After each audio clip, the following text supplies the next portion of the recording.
AI is not an innovation so much as it is a technology. If you look at it as a technology, then it leads to other innovations. What we've seen in every revolution is kind of the same thing, which is displacement of jobs that ultimately leads to higher levels of growth than we saw before. What would life look like without a washing machine? Right? If you have to wash your clothes by hand and hang them out on a clothesline, right? At the time, that's your norm. That is your daily life. You don't really think any different. And if somebody shows you a washing machine, that transforms your life. If you're spending 10 hours a week washing your clothes and somebody shows you a machine, that's really transformative. Even if it seems original or new, it's still based on something created by a human. And so will it ever replace us? Will it ever replace the value of humans? I'm confident in saying. And we are live again. Hello, everyone. And I'm super excited to have you back here for a second episode of Multifamily X podcast, Tech Talks. And we have Noah back with us. We are going to continue the conversation we started, about 6 weeks ago, Noah? Yeah, right about there. Yeah. I want to salute all of you for making time this evening, 7 p.m. Eastern time, to be with us. I want you to drop a line in the comments. Let us know where you're watching us from. And then I promise that we will take as many questions as possible from the audience. With that being said, Noah, welcome back. Thanks so much for having me, Adrian. I want to start with a question that I think, many people are asking. Is AI a threat or is it a tool for growth? What's your opinion on that? Yeah, so I think it's both, right? Ultimately, AI is a tool. And so it's a tool that can be used for a lot of good. It's a tool that can be used for a lot of growth, but it is also a tool that definitely can come with some risks and some harms. And I know we talked about that some on the last episode of the podcast. Some of those types of risks are we have bias, we have discrimination, data privacy concerns, security vulnerability, lack of transparency in terms of not fully understanding how AI models work and kind of the black box nature of them, concerns of job displacement.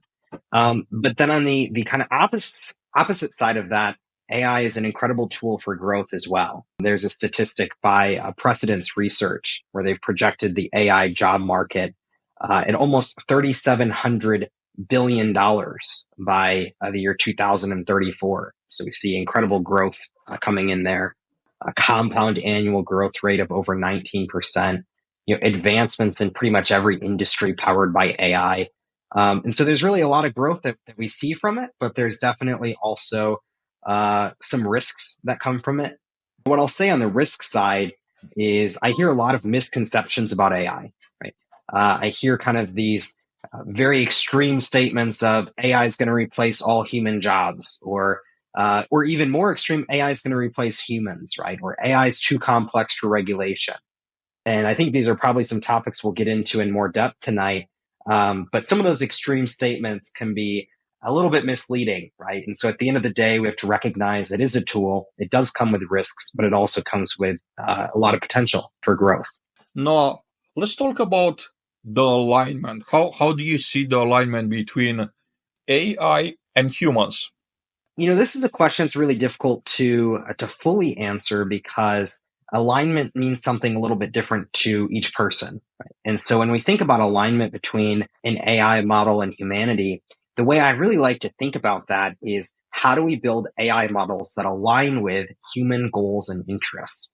And the challenge there is the question arises of whose goals and interests, right? Your goals and interests might be different than my own.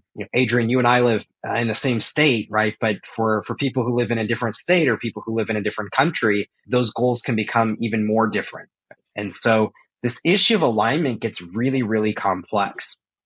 I'll give a practical example in self-driving vehicles, which is if we look at alignment between AI and humans, a lot of people think of alignment as the AI doing the same thing that humans would do.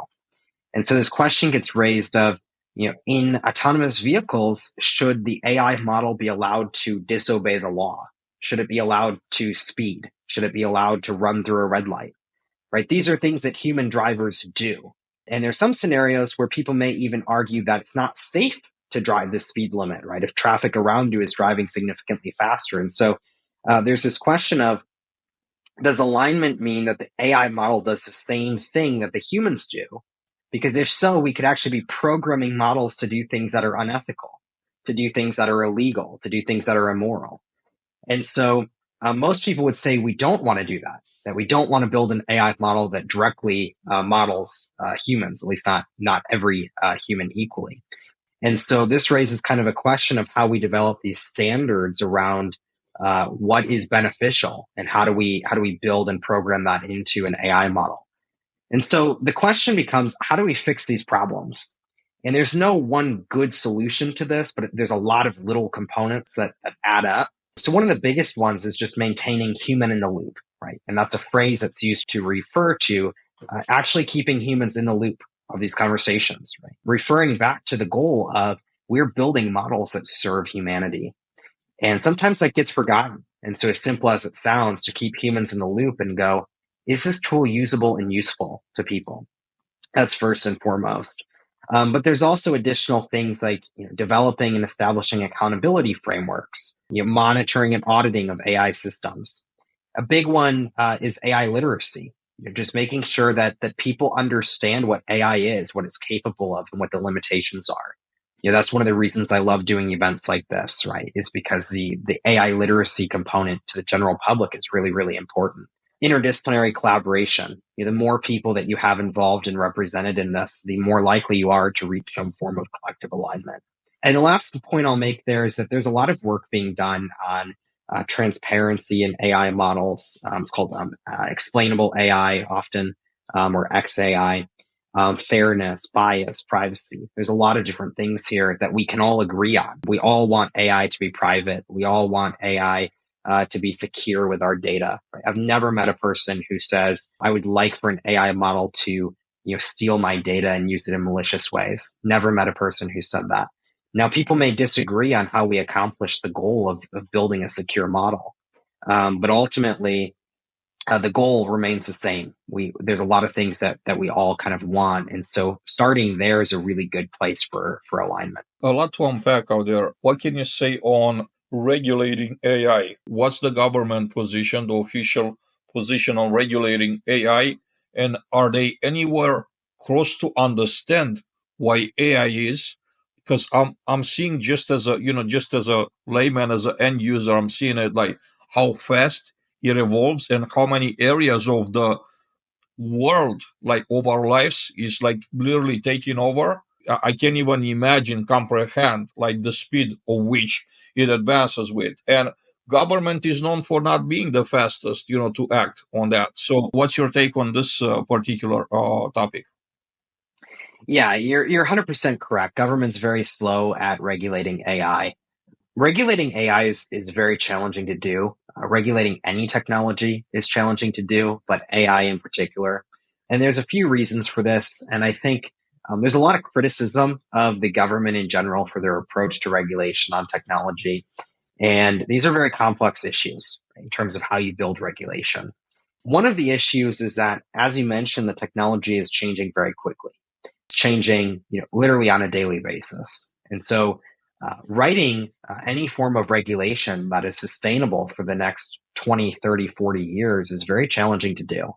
It's a task that a lot of people think is easier than it actually is, but it's very hard to do. A second thing is you don't want to stifle innovation, and that's also very challenging. We have obviously a lot of big tech companies based in the United States. The majority of big tech is based in the United States, not any other country. So, Google, Amazon, IBM, Apple, Microsoft. Those companies are all based in the United States. There's very few tech companies, big tech companies that are based outside the United States, with some notable exceptions in China and a couple in the European Union. But for the most part, these companies are based in the United States. And so it represents a large portion of our economy as a whole. And so if we're looking at, we want to write regulation that does not harm the economy. We want to make sure that people are not displaced from jobs. And so that's also very challenging. There's a lot at stake here. And you really have to be careful in how you regulate this technology so that another country does not basically overtake the capabilities of the United States. So if you're a US regulator, you don't want China to have more powerful AI than you.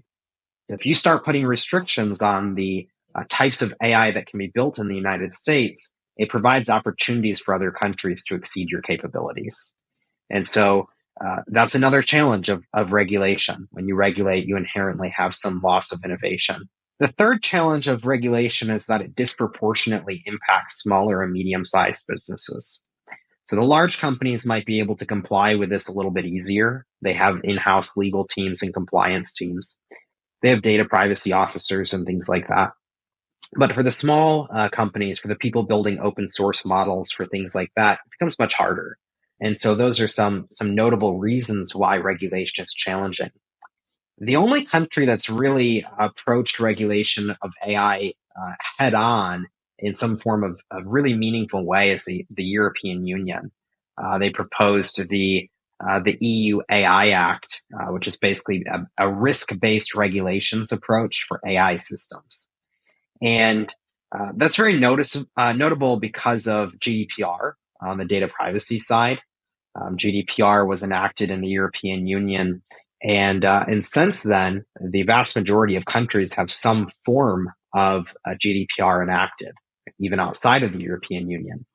And so there's been tremendous success with GDPR in the European Union getting other countries to adopt it or some version of it. And so I've paid particular attention to what the EU is doing in terms of AI because they have a lot of leverage, right, to be able to control these other countries and what data is sent back and forth between countries. Not everybody realizes that, but if you go to the European Union, there's US websites you can't access because of these laws. And so the European Union has a lot of leverage of what data is actually sent back and forth. And can you access Amazon when you're in the European Union? Can you access Google products and things like that? In the United States, we see a lot of companies comply with GDPR, even though they're not necessarily obligated to under a US law, though there are data transfer agreements and things of that nature. So I've paid particular attention to the EU AI Act, and that's kind of something new. The issue there is that it actually conflicts with GDPR in several ways. And so, GDPR, one of the key principles is data minimization, for example. If you're building an AI model, you need as much data as possible. GDPR has a use limitation. So you collect data for a specific use and that's all you can use it for. But if you're building AI, that's not really possible to do, depending on the type of AI that you're building. And so there's a lot of these, and that goes to my previous point of why it's so hard to regulate. When the GDPR came out, it seemed like a really good thing for privacy in a lot of ways. And now we have AI models and it stifles innovation in other ways. So regulation is really a challenge here. And the other challenge of regulation is that politicians are not necessarily trained on what AI is or how to regulate it. This is new to them as well. And so, in a given day, a legislator might be working on AI and they're working on energy policy and they're working on transportation and they're working on a whole bunch of different things. And then even AI is very different when you look at broad AI, like a large language model versus specific uses like autonomous vehicles. Which agencies are in charge of regulating which, right? Because we have different government agencies for vehicles. We have them for food. We have them for these different industries. And then the states want input ultimately as well, right? So that's a lot of different opinions to kind of take into account. And I think that the shortest and easiest answer to explain why it's so hard is if you go out and have a conversation with any person about AI, you're going to see very different opinions, right? I've been at dinners where people think working on AI is the coolest thing ever. And I've been at dinners where people say, that stuff terrifies me, right? So when you see the difference in perception, just talking about this with friends, with family, with whoever, I think becomes very clear why it's really hard to enact some form of regulation that actually people can agree on. So it's a challenging problem for sure. How do we train the legislators to understand AI? Because this is basically a brand new thing, like a thing that hasn't existed before on the radar. It's not like we know the history, right? It's been around for a long time, but it wasn't really so prevalent to generate the need to regulate it, right? So it's something brand new. Obviously, the legislators themselves don't think that they have the capability to like truly understand everything, but does the government have any type of resource from the private sector that could actually help them understand and write legislation that's meaningful, that actually makes sense? Yeah, 100%. So government relies a lot on industry, right, when they're writing this form of legislation. And so they're having conversations with Microsoft and with Google and with Amazon and with IBM and Apple and all of these companies. And obviously, these companies are biased in a lot of ways, but at the same time, regulation is not always the worst thing, right? Because regulation actually gives some form of fence, if you will, right? If you think of this in terms of somebody's backyard, it gives a fence saying you can go up to this line, but you can't cross it.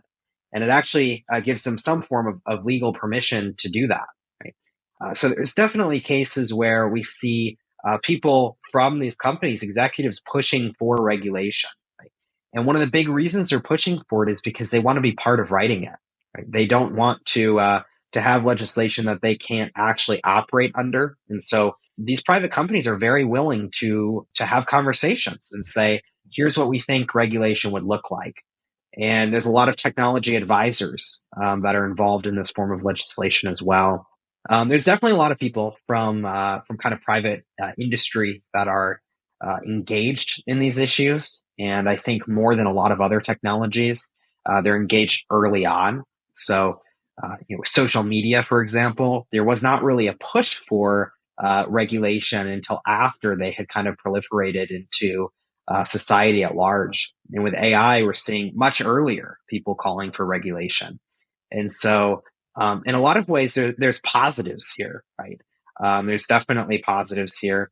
And another thing is that, I think the more that we use AI, the more that we become aware of it, the more that we see the risks of it, the easier it becomes to regulate. And ultimately, regulators are normal people, right? They want what's best for their families. They want what's best for their kids. And so, when they find out that this technology is going to pose some form of harm to somebody that they care about, it becomes a personal issue for them. Right? And so really, these are human-driven decisions, and the longer that AI is available and the more that people see of it, the easier it becomes to regulate this.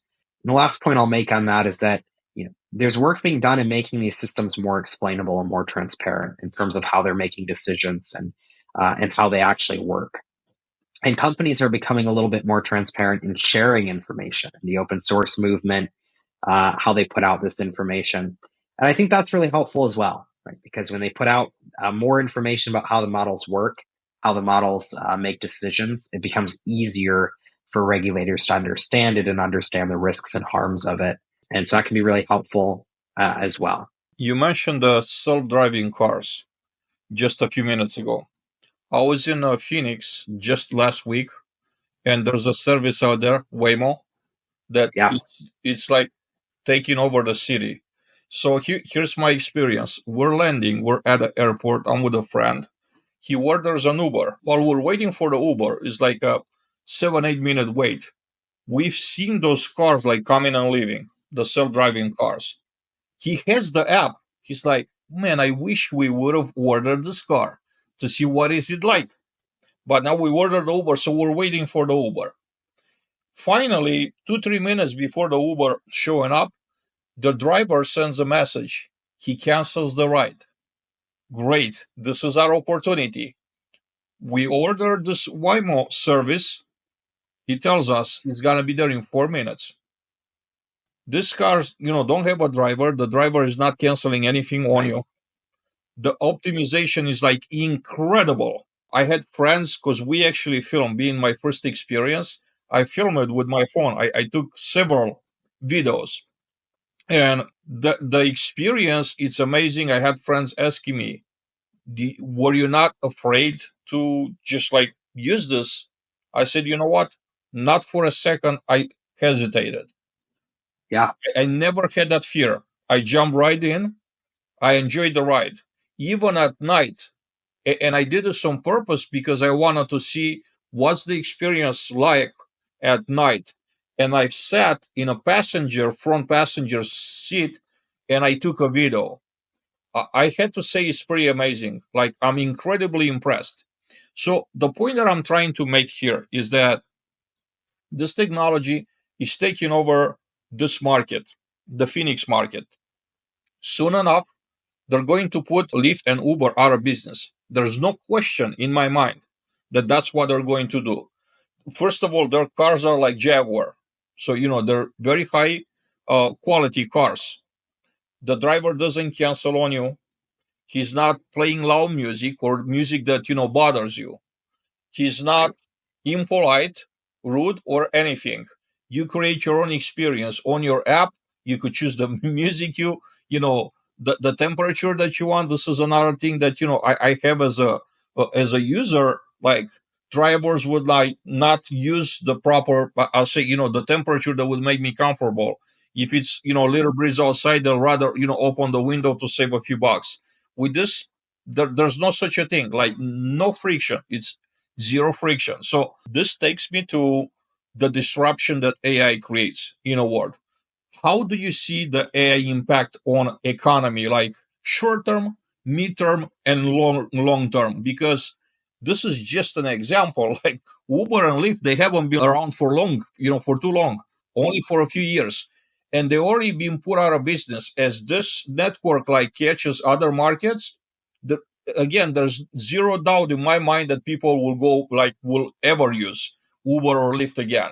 They're basically just obsolete in only a few years after they actually put the taxis businesses out of business. It's hard, like, it's hard to comprehend like how fast this happens. And I think things are happening faster and faster. So there's an acceleration. Am I wrong in feeling this? Do you think? Do you have a different opinion on this? So maybe I'll start I can go through a little bit of the state of regulation in autonomous vehicles, and then maybe talk a little bit about the technology and the safety aspect of it as well. I think those things are important to really understand how quickly is this technology going to take over. Right. So let's start with the regulation side of things, because you mentioned Phoenix. Arizona is known for having the least stringent requirements for autonomous vehicles in the entire country. So you see much higher number of autonomous vehicles in Arizona, and in the West predominantly is where these vehicles are located. So that's kind of first note I'll make. Right now we have a patchwork of state level rules, so there's no federal regulation surrounding autonomous vehicles. It's unlikely that would continue, right, long term. So if we have wide scale adoption of autonomous vehicles, it's fairly likely that we would have some level of regulation on those vehicles. Now, that depends on how quickly these vehicles become kind of wide scale. Uber is a good example of this. There were several attempts to shut down Uber, and Uber kind of replaced, in a lot of cases, the prior taxi systems. In New York, it was between $500,000 and $1 million to buy a medallion to become a taxi driver. And now the medallions are almost worthless, because the amount you make from being an Uber driver is basically equivalent. So the National Highway Traffic Safety Administration is the organization in the United States that oversees this, and they've not established any federal safety standards whatsoever. What they have been doing is using their recall authority after the vehicles are already on public roads. And that's much easier to do, because when the vehicles have an issue, they basically blame the company and they say, we're recalling this. But it prevents against them having to write any form of regulation in advance. So that's it. That's in a lot of ways a short-term fix, and it works when there's not that many vehicles on the street. In June of 2021, the National Highway Traffic Safety Administration issued a standing general order that required self-driving cars to report crash incidents. And so they're really doing work on tracking of this. Pretty recently, U.S. Department of Transportation announced a research group to assess the impact of AI, and most notably to really assist in developing some common metrics or standards that we could use to kind of talk about these issues. In terms of state level legislation, I mentioned Arizona is the least stringent. California is the most well developed. They split responsibilities for overseeing this between the Public Utilities Commission and the DMV. I won't get into international regulation on this, because the United States is challenging enough. But I will say United Nations has an economic commission for Europe to develop a regulatory framework, and that will hopefully be released in 2026. So Waymo is currently operating robotaxis in Phoenix, in San Francisco, and in LA. So they're isolated to 3 cities. Only 2 companies have received approval from the California Public Utilities Commission, and those are Waymo and Cruise. But Mercedes-Benz did get approval from the DMV to sell level 3 self-driving vehicles. I'll mention what those levels are in a second, but what's notable there is there's some restrictions on what those vehicles can do. So they can be self-driving during daylight hours up to 40 miles per hour on designated highway stretches only. That's the requirement of the DMV for Mercedes-Benz right now. That's a pretty stringent requirement, right? Highway driving 40 miles an hour during daylight hours. That's a pretty stringent requirement. So we might see a lot of the vehicles on the road, but then there's an additional question of what are the limitations of what they can do, right? And right now we're seeing they're pretty stringent. And that's why I think it's helpful to start with regulation. Let's move from regulation to the stages of vehicles. There's 5 stages of self-driving vehicles, 5 levels. So level 1 is driver assistance. That's a vehicle that can handle acceleration or braking, but the driver is in full control of the vehicle. Right? So this is the lowest level of automation. Level 2 is partial automation. So that's a vehicle that can handle steering simultaneous with acceleration or braking in certain conditions. The driver must still stay alert. That's the key distinction here. Tesla is a level 2 vehicle, and that includes both autopilot and full self-driving. Keep in mind, we have 5 levels here. Tesla, which has what they call full self-driving, is still only a level 2 vehicle by classification. Level 3 is a conditional automation. So that's a vehicle that can drive itself in specific conditions, but the driver has to be prepared to take over. So that might be a vehicle where you have to keep your hands on the wheel, for example. Level 4 is high automation. That's a vehicle that can operate without human input in most conditions, and no driver attention is required. That's the bucket that Waymo and Cruise falls into. Level 5 is full automation. That's a vehicle that can operate autonomously in all conditions without any form of human intervention. That's a vehicle that would not need any controls even for steering, right? That's a vehicle that wouldn't need mirrors. So if you really think of what that vehicle is, it's a lot different than the vehicles we have. So why am I talking about the levels of the vehicle? Well, I think it's helpful for us to see that we're still a long ways off from what we would actually consider true level 5 self-driving vehicles. Right? So before we have kind of mass automation, that's a spot that we would have to get to, is having higher levels of automation. So from there, I can talk a little bit about kind of current state of the technology, what works, what doesn't work, and how safe is it, right? Because I think that's really what a lot of people wonder here. So I'll just talk a little bit about Waymo and Tesla, because Cruise is, kind of falls between these two in a lot of ways. So I'll use this for comparison. Waymo currently has a 6th generation driver system in their vehicle. That system comes with enhanced resolution. It comes with higher range. It comes with more compute power. It has the ability to detect objects up to 500 meters away. So it's a fairly far distance. It can do that in different conditions as well. There's 51 sensors in a Waymo vehicle. It includes 26 cameras, 6 radar sensors, 5 LiDAR scanners, and 14 ultrasonic sensors. So LiDAR provides its own light source. So Waymo vehicles work really well in low light conditions. Tesla does not use LiDAR. So they rely primarily on cameras. They have 8 cameras per vehicle, another 12 ultrasonic sensors. And in the Model S, the newer Model S and the newer Model X, they have 1 forward-facing radar as well. So a lot less sensors in a Tesla vehicle, which makes sense, right? The difference between a level 2 and a level 4 vehicle. There's also a difference in cost. The sensors in a Waymo vehicle are estimated between $40,000 and $50,000. So very expensive to actually put these sensors in a vehicle. They're losing money, right, on these rides. And so that's a very important point for kind of your original question. How much can we see a kind of economic growth of these? Well, the rate that you paid is probably not the rate that you would have to pay if they were charging you even at cost. So these companies are willing to take a hit right now, kind of on the idea that they reach exactly what you saw in Phoenix, which is saturation in the market, right? But you've got to do that across every city. This is something where you've got to go and get approval city by city by city. right? And there's additional restrictions. So if you have a vehicle that's approved in a certain city, what happens if it wants to go outside of that city or if it wants to cross state lines? So you've got a lot of restrictions here, right? So there's a lot of restrictions that prevent this technology from kind of taking over at the speed at which it might seem like it could. And a big concern as to why regulators are not approving this is, of course, the safety of the vehicles.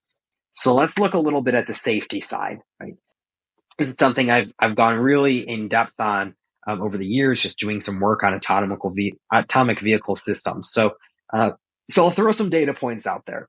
So Waymo vehicles, they've driven about 22 million rider-only miles. Of those 22 million miles, we see 84% fewer crashes with airbag deployment compared to human drivers. 73% fewer injury-causing crashes, and 48% fewer police-reported crashes. Okay, so much better across the board compared to a human driver. Here's what's interesting. The fatality rate of some of these vehicles, like Tesla, for example, is higher than human drivers. So for human drivers, we see about 1.13 fatalities per 100 million miles. If you remove impaired drivers from that calculation, it's 1 fatality per 200 million miles. Okay. This is all data taken from National Highway Traffic Safety Administration, which they publish quarterly. So this is Q1 of 2024. Now, the fatality count for US drivers is actually going down. And Q1 of 2023 is 1.18, I believe, and it's now 1.13. So if you look at like Tesla, their fatal accident rate is about double what it is for all vehicles. It's 5.6 fatalities per billion miles driven. The Model Y is 10.6 billion, or 10.6 per billion, I should say. That's between 2018 and 2022. The Tesla executives responded, not surprisingly, and said, we think this data is wrong. And they couldn't provide any data to the contrary. Right? So the data that's being reported to the federal government is showing that the fatality rate is higher, but the risk of crashing is lower. And then there's additional breakdowns of when do these vehicles perform better or worse? So autonomous vehicles are half as likely to be involved in rear end accidents. They have a third of the chance of crashing in rain or fog compared to a human driver. But on the flip side, they're 5 times more likely to be involved in accidents at dusk or at dawn. They're 2 times more likely to get in an accident when making a turn compared to a human driver. So we see that they're not there. They're not at the level of a human driver in all conditions. There's conditions where they do exceed that of a human driver. But you can now see why Mercedes-Benz is not allowed to sell vehicles that are self-driving at night.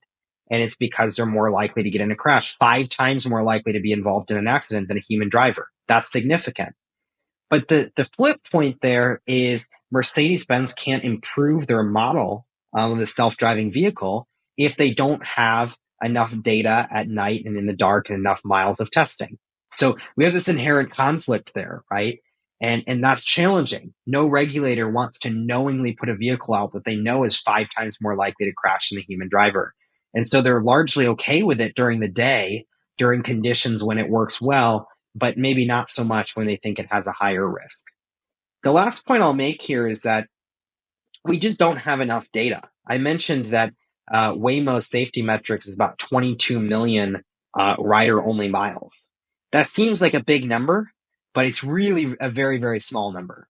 Keep in mind that the number of fatalities I was giving was per billion miles, right? And we're not even at 100 million with a Waymo vehicle.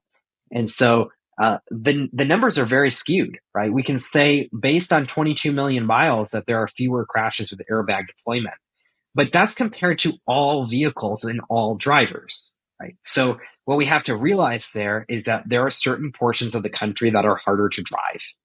There are older vehicles where the risk from an accident is higher, right? Because they're just not as safe. Newer vehicles have blind spot monitoring, for example, right? And these other driver assistive technologies. And so it's really not fair to compare a Waymo vehicle statistically to all drivers across the country and all vehicles, right? What we have to look at is a driver driving the same trip in a Waymo vehicle versus an Uber, who is more likely to get in an accident? And the answer to that question is still very unclear. And so that's kind of the long answer to your question of why do we not have more of these out there? How do we, is it going to take over? Well, the answer is we still don't know if they're safe. Even knowing if they're safe, we don't really know how they're going to be regulated at a state level or a federal level. And then in addition, they need to be trained on data for each portion of the country, right? So my driving skills here in Georgia are broadly applicable to other states, right? There might be some differences in laws and things like that, but for the most part, I can get in a car and drive out of state, no problem. These vehicles can't do that, right? They have to be trained on the roads, and they're trained on the roads by human drivers. There's a shortage of data, right, as well. So if you wanted to roll out, even if you had regulatory approval to roll out Waymo vehicles across the entire country right now, there's a shortage of sensors, there's a shortage of data. You potentially have issues when you roll them out, and you need to support those issues. And so there's a lot of things that prevent this from happening in the next 2, 3, 5 years, right? We're looking more of a long-term timeline here as well. Hopefully that gives some clarity and helps, but happy to go in different directions with that as well. I love that, you went so much in depth, educational. This is great. Because again, me just looking from outside looking in, okay, this is just gonna take over. But I don't know all the details. But now that, you educated me on all these, challenges and the shortages, the fact that we don't have that enough information to just put those cars on the road. That's, that's gonna take some time. I think that's incredibly important. Going back to part of the question, what I was asking you, how will AI disrupt industries and the workforce? What are some thoughts on that, Noah? So we'll basically kind of address this as the standard question of, is AI going to take my job, right? Which is what Yes. Probably a lot of people have asked, right? And so I always kind of go back to relating this to the Industrial Revolution. Done that for several years. I've kind of viewed it in the same light. A lot of people view it in this light. But I really think AI can be in some ways kind of a fourth industrial revolution. So I'll kind of briefly explain why I think that and what that actually means and looks like. So going back, the first kind of industrial revolution, late 18th, mid 19th century, started in Britain and spread to Western Europe. And what we see in each of these revolutions is a technologies being developed, and those technologies leading to innovations. And so technology being developed in first revolution, we have steam power, we have coal, we have iron, we have textiles. Innovations coming from that, spinning mule, mechanical reaper, sewing machine, right? We see the result of a rise in factory system mass production. Then 1870 to 1914, we have the second industrial revolution, primarily in the UK and Germany and the US and France and in Japan. We see same kind of concept. So technologies are steel and electricity, petroleum, chemicals. And then we see the innovations, which are the telephone, the electric light, the typewriter. And that kind of led to rapid urbanization, to economic growth. Then we've kind of previously considered the third revolution from 1947 onwards, which is commonly called either the digital revolution or the information age. And we see these technologies like computers and the internet and digital communication, and they lead to innovations like personal computer and smartphone and social media. But I really think an argument could be made that AI is not an innovation so much as it is a technology, right? And so I think if you look at it as a technology, then it leads to other innovations, right? And these other innovations are specific use cases of narrow AI. And when you look at it that way, then I think it makes sense to consider it potentially a fourth revolution. Okay? So let's assume that we operate on the premise that it's a technology and not an innovation. And some people disagree on that, and that's fine. But for the purposes of this answer, I'll treat it that way. What we've seen in every revolution is kind of the same thing, which is displacement of jobs that ultimately leads to higher levels of growth than we saw before. The other thing that we see is that it frees humans for higher value work in a lot of ways. And so, if you go back, you could say What would life look like without a washing machine? Right? If you have to wash your clothes by hand and hang them out on a clothesline, right? At the time, that's your norm. That is your daily life. You don't really think any different. And if somebody shows you a washing machine, that transforms your life. If you're spending 10 hours a week washing your clothes and somebody shows you a machine, that's really transformative. And it frees you up for higher value work. Now, there's some people who would say that takes my job, right? But for the most part, we're going to say, okay, this is freeing me up to do something else. That's higher value. And I think today, very few people would argue that washing machines are bad, right? Or that they've caused some sort of mass issues in the economy. Right? Instead, we see they've created jobs for people to build and maintain washing machines, right? For engineering and things like that. That's higher value work. And so I think AI is much more widespread, and so I need to make that distinction. It's much more widespread. But I think broadly what it does is it frees us up for higher value work. And there is displacement of jobs, but I think that's going to be fairly gradual. So let's suppose that you are a truck driver. If you want to drive a truck for the rest of your life, I fully believe you'll be able to do so. I think you'll have a career driving a truck for the rest of your life. What I do think is we probably won't raise a next generation of truck drivers, because a lot of that will be outsourced to AI and autonomous truck drivers.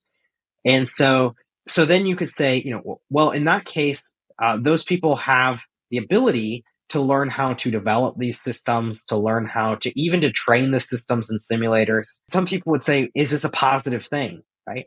And there's a lot of data saying yes, right? That truck drivers statistically live about 10 years less than the rest of the population because of the toll of this and being in the car in the sedentary lifestyle. They're away from their families most days. They work long hours. There's a lot of things that make that job really challenging. And so, in a lot of ways, I think we have an opportunity here to raise a new generation that's working in some ways easier jobs, right? At least not as physically demanding, and to do this higher value work. An additional note I'll make here is that there's significant value in creativity and critical thinking and in problem solving skills. And those are areas where AI is still struggling in a lot of ways. We could get into the architecture of how, say, a large language model is actually built, or what that architecture is. I'm happy to go in that direction if you want to, but if you really look at it, they're based on patterns of text. They're not able to develop new and original things. And so even if it seems original or new, it's still based in something created by a human. And so will it ever replace us? Will it ever replace the value of humans? I'm confident in saying it will not. Will it lead to job displacement? Absolutely. Will it require some restructuring of the economy? 100%. I don't know exactly how that's going to land. It might be that we have shorter work weeks. It might be that we have AI assisting and we're doing more work on a per capita basis. There's a lot of different ways that this could play out. But I ultimately think that nobody should be losing sleep over whether their job is going to be replaced by AI. Is ultimately the way that I feel. Because I think, for the foreseeable future, humans will be very much so involved in the same things they're involved in now. And as we raise up new generations, they may be less involved in some of those things and more involved in training these new models. But I think it will be very gradual and very collaborative between humans and AI. So not everybody shares my kind of optimistic view of this, but I really do think it's a fourth revolution. I think we'll see, short term, some job displacement, and long term, wide scale economic growth and a lot more innovations coming out of kind of this technology. But that's just kind of my opinion, and I've got some background as an economist, and that's kind of the way that I view it. But there's plenty of people who would take the counterpoint on that as well, and I acknowledge that. This is something that I never heard someone before saying. This model only replicates what has already been created, does not have the capability to create. So this tells me that you're still going to need humans to create new stuff just so AI could feed from and make it available to the world. If the human minds are stopping generating ideas right now, the AI will just stop growing. Well, not because it's not fully developed, but it's going to be limited to what it can do.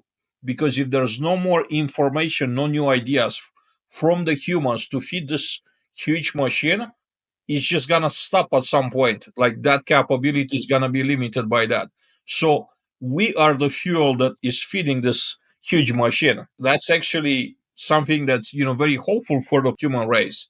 I want to go a different direction right now and ask you: do you think that technology, based on AI in general, is going to take the society, the entire world, the human race, to a certain point to where they'll either generate so much wealth that we will be able to generate like those universal guaranteed income? I'm not saying this right, but like to have a minimum guaranteed income, let's just say, whether it's $1,000 or $2,000 a month for everyone. Would we be able to reach those type of levels at some point?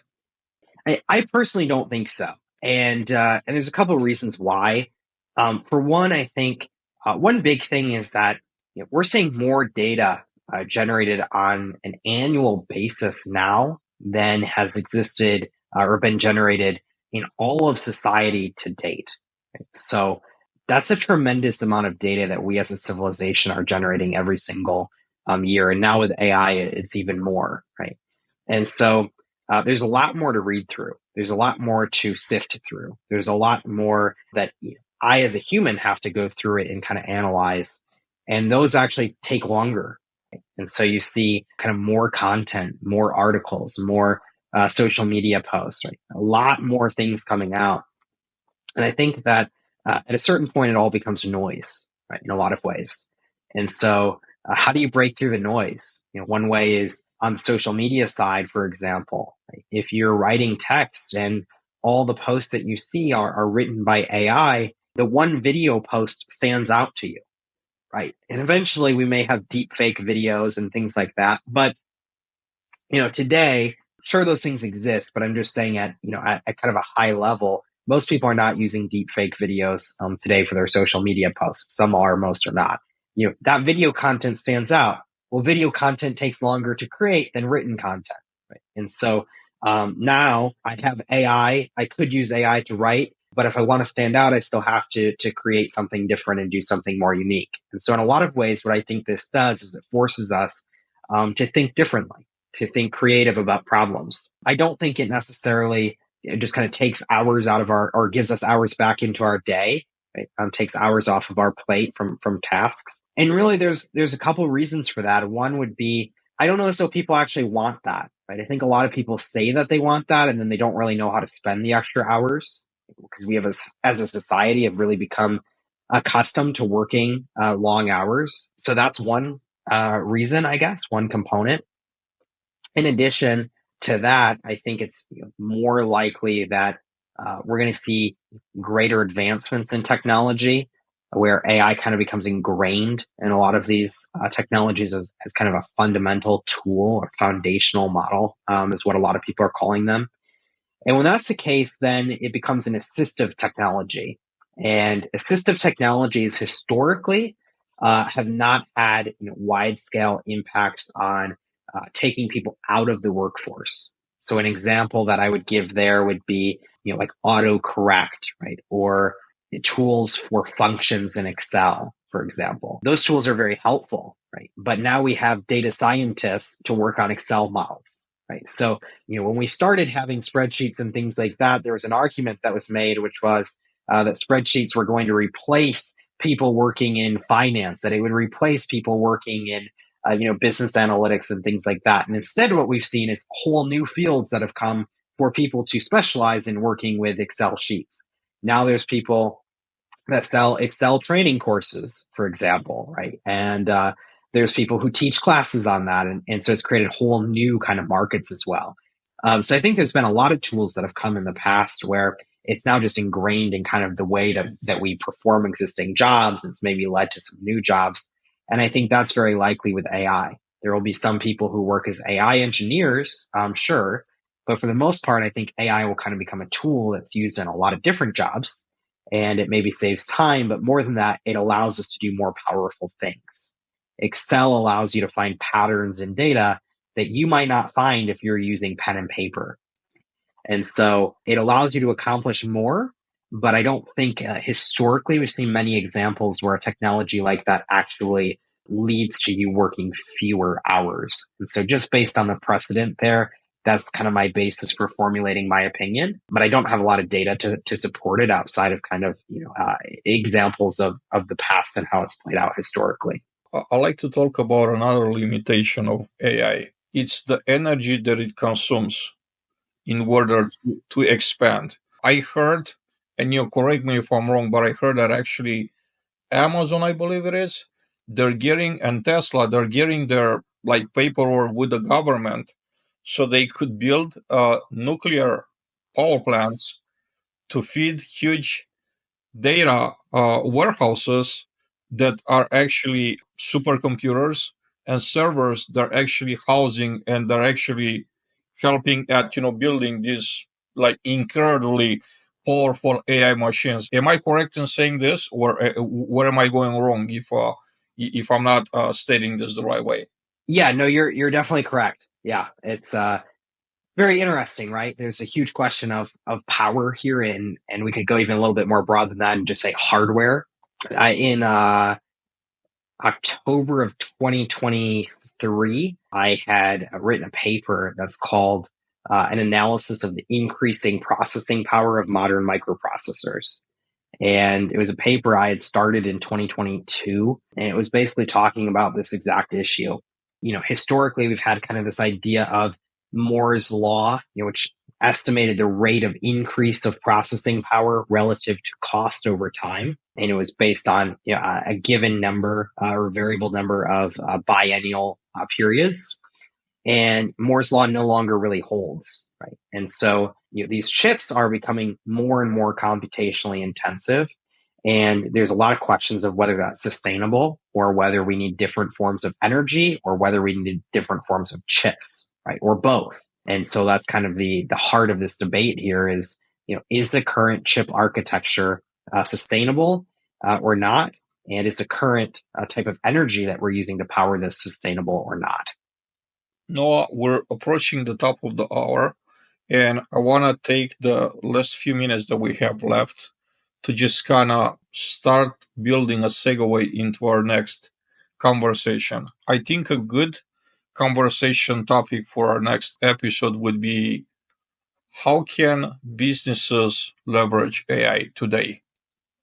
And how can they, some practical tips of AI to streamline operations, improve decision making, and gain a competitive edge over their competition. Some thoughts here that we could actually develop in the next episode. We could go very wide. So, I've gotten to see this in a lot of different types of businesses. I think automation is a big one. Right? It's a word that's thrown around a lot, but there's a lot of underutilized automations. And I think big one that I've seen with a lot of my clients is just being able to read and understand large amounts of data to identify patterns in that data to do predictive analytics, to predict out if you're a nonprofit, what's the likelihood of a particular donor donating to your organization? If you're a business, to apply an AI model to your traffic analytics and things like that. Then there's specific use cases in different business types. If you're in transportation or logistics, for example, there's ways to streamline your transportation processes using AI. Right? If you're in healthcare, there's ways to use AI for reading of medical imaging. And then there's kind of ways to just assist with tasks like using ChatGPT, right, for some basic things like cleaning up some of your writing, or tools for creating graphics and designs and things like that. So there's definitely a lot of different directions we can go in there, from very broad to specific and kind of industry focused. And I think it will be a great conversation for sure. You mentioned the medical field, and I couldn't wrap up the conversation without actually asking you to share some exciting news that you just broke a few weeks ago about an application that you have developed in a medical field. An application that provides a preliminary diagnosis of two types of non-small cell lung cancer. What can you share with us? Yeah, so for context, I'm the chief scientist of the Disruptive AI Lab, and the Disruptive AI Lab primarily works on research and development of medical applications. Several years ago, we decided to work on medical imaging, and we started with pneumonia diagnosis. And our goal was to create an iOS application that could diagnose pneumonia in less than a second with higher accuracy than a typical radiologist. And the challenge there was figuring out how we could get an AI model to run on device.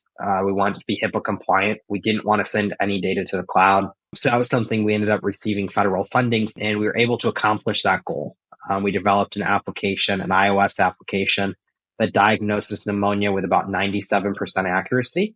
It does so in less than 1 second, and it runs entirely on device. It doesn't send or store any data on the cloud. And after developing that, and we used a data set provided by the National Institute of Health, we wanted to really see how we could apply that technology to other forms of medical diagnosis. And so next for us was preliminary diagnosis of lung cancer from nodules on X-rays. And we used really the same model architecture, but applied it to new data sets and augmented those in pretty substantial ways. And so the result is that we have an application that's a little bit less than 90 megabytes, and the application runs again entirely on device. But it's designed in particular for third world countries, for rural areas, for places where you might not have access to the best medical attention that we would say in a major city in America, to provide kind of that preliminary diagnosis that's a direction that you need to go into. And we've now expanded a lot of those technologies even further.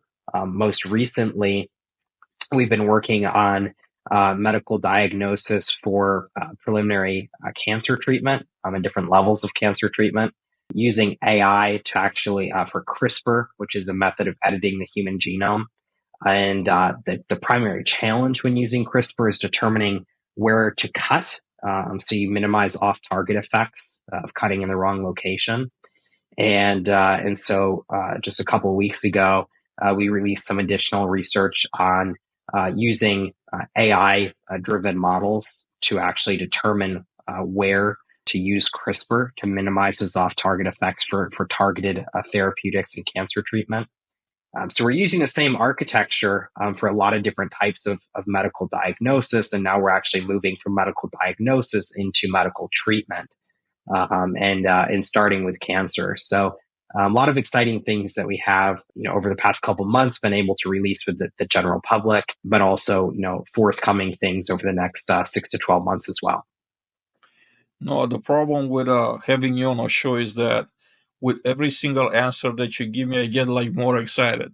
It's more fascinating. Like we're not getting anywhere close.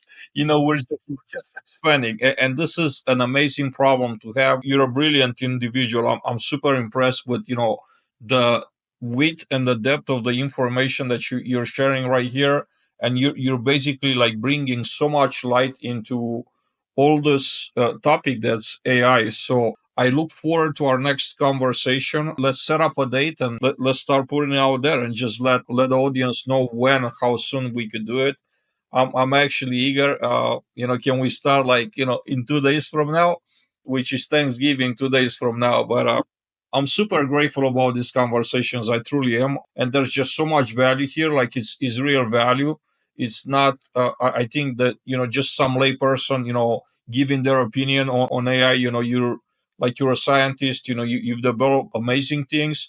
You are still in process of developing. You're involved in so many things, at a scientific level that it's very, very fascinating. So let's get the next episode in books, and let's keep the information coming, because this is amazing. Absolutely. Yeah. Happy to keep the conversation going, and always love the chance to get to talk to you. Thank you for being a great sport, for taking the time in the evening to chat with me and be here with our audience. Hope to see you everybody back here soon. Grateful for every single one of you that made time tonight. I hope to see you back very, very soon. We're gonna have more lives, but in the meantime, I wish you an amazing Thanksgiving. This was our last live event until Thanksgiving. Amazing Thanksgiving with your loved ones. I'm very grateful for all the support that you show the show. Thank you all, and thank you, Noah, for being with us again tonight. Thanks, Adrian. I appreciate it.